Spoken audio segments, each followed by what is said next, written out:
I'm Corbett Wall with DV Auction, here with your feeder flash for Wednesday, July the 13th, brought to you in part by Vitalix.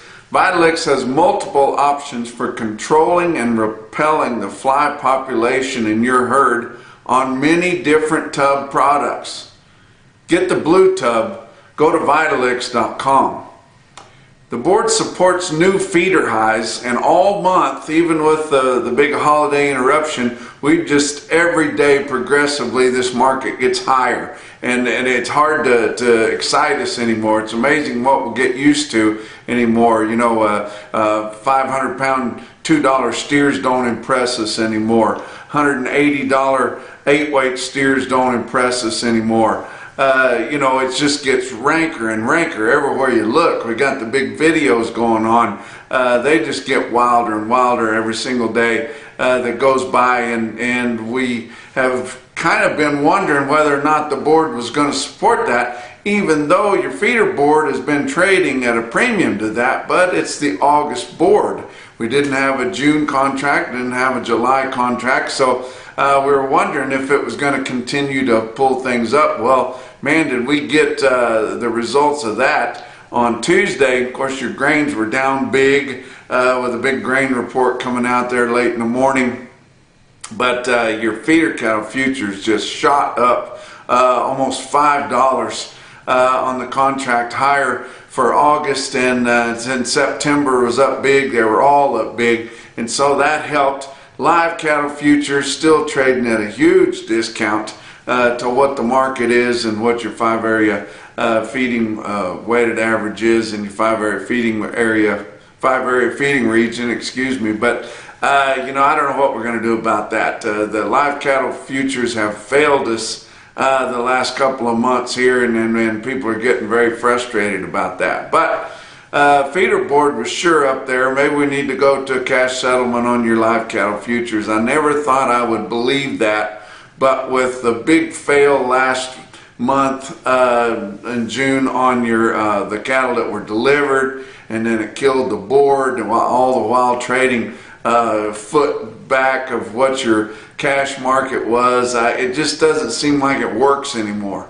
And so you know, the Packers refused to use that contract to long hedge, which would make things average out. But why would they want a long hedge when everybody promises them all their cattle, you know, going forward all the time with these sweetheart deals and grids and formulas and things like that? So it just doesn't work. So I don't know what we're going to do about that. But talking about your high videos, I talked about your crazy yearling video that you had out in Reno, California at Western Video Markets on Monday. On Tuesday, they sold the yearlings on Superior's Week in the Rockies. Now, individual contract information was not available yet, but did see on the government market report that your big yearlings went $8 to $9.50 for summer delivery, bringing from 177.5 to 188.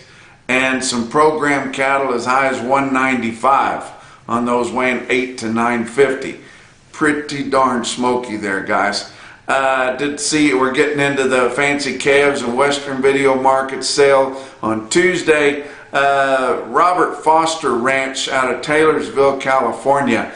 He had several loads of weaned steers there, and they come in July. Of course, they got the SAV, the NHTC, the Verified Natural, the GAP4, all the bells and whistles on there, all black, of course, and I mean the best quality you can find. But that's getting way out west there in California, guys. But had a load of those weaned steers to weigh 710 pounds at 195.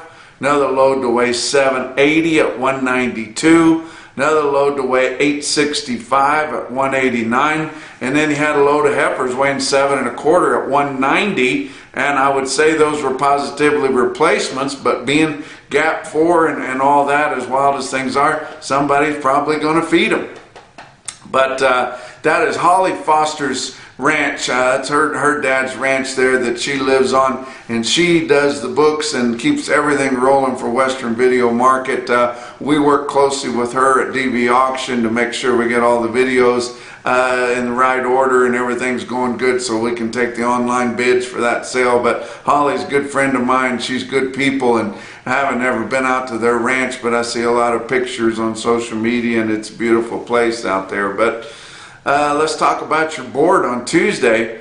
Your average August live cattle futures were up 52 cents at 136.67. At the same time, they sold cattle early in the trading week at 145. Doesn't hardly seem right. October up 85 cents at 141.27. Go on your back months, and they were down a quarter. That was your farthest traded month out, or December of 23, all the way up to as much as 70 cents higher, closer up. August feeder cattle futures up 470 at 179.57. Of course, we got cattle bringing that, but it's still 9.5 cents higher, or I guess to the CME Cash Feeder Cattle Index, it's a good 8 cents higher than that, but about 9 cents higher than your RTI, which is more current. But September feeder cattle futures up 412 at 181.52, pretty smoky. Go on all your back months, they were up just 2.97. The only one that was up less than $3 was your farthest month out. Get up closer, up as much as 3.57. So pretty wild on your feeder cattle futures contract there, and a lot of it due, of course, to your grains. And it's just a weather market every day. I didn't get a chance to look at what your grain report said, but we'll catch up on that on our next visit. But couldn't have been too friendly to the grain market, because July corn contracts, which are getting close to ending here, were down 48.5 cents at 732 3/4. New crop December down 42.5, 586.5. Soybeans down 48.25 cents for July at 15.92 3/4. November new crop down 62 at 13.43. Ouch. Kansas City hard red winter wheat for September down 47.5 cents at 867 3/4 there. Talk about your fat cattle trade. We started to see just a little dab of trade. We're still thinking that the north is probably going to be close to steady. The south, who knows? I guess they don't care where they trade them down there anymore. But Iowa sold about 1,100 head confirmed on Tuesday, and 1,500 head for the week. Live sales 145 in Iowa, 230 dressed. Nebraska 300 head confirmed, about 800 head for the week. All live sales on Tuesday at 145. Nebraska sold a couple loads there at 230 dressed, but Texas no confirmed sales yet this week for them. But Cassie Fish on the beef, if you guys read that, I read that. I try to about every day. Some days I miss it, but the beef read, I would search for that. It's put out by Consolidated Beef Producers. They help publish that. But she quoted in there that the industry has at least 200,000 fewer fed cattle available from now through the end of 2022 than it did at the same time through 2021 last year. 200,000 head fewer fed cattle. And we know we've about sopped up all the cows that we could, and they're still selling them, especially down here in the drought areas of Texas. And I talked about that Graham sale in Graham, Texas there, that had such a huge run. On Monday, they sold all day Monday, all night Monday night, and until about 10:30 on Tuesday morning. Guys, I mean, they are selling them, and a lot of them would be cows, and sure not keeping anything back.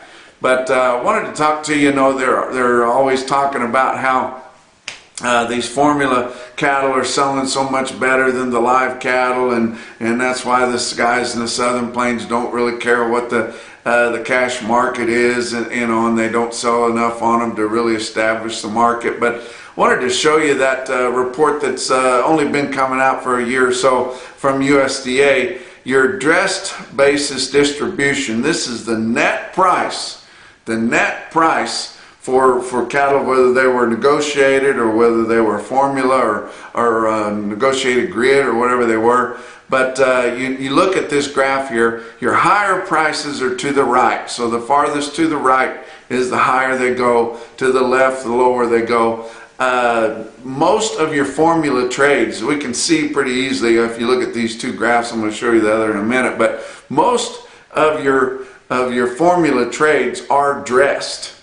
So you know, and we see that your packers have been especially hard on your dressed cash market during this run up here, and it's not gaining as much ground as your live cattle, as your live prices are. But you look at the sections that are in the red, some to the right, farther to the right, the higher prices, but most of them are to the left. And then the bigger the block in that graph, the more the volume. And if you look at the red, which is your formula sales, there's some to the right, but the bigger volume is to the left.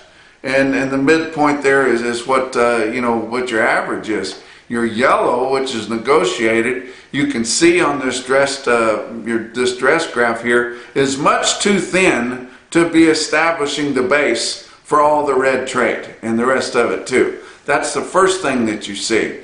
But you look at your live basis distribution. This is a net price there. You notice there's not nearly as much volume. Of course, again, the red is your formula deals there.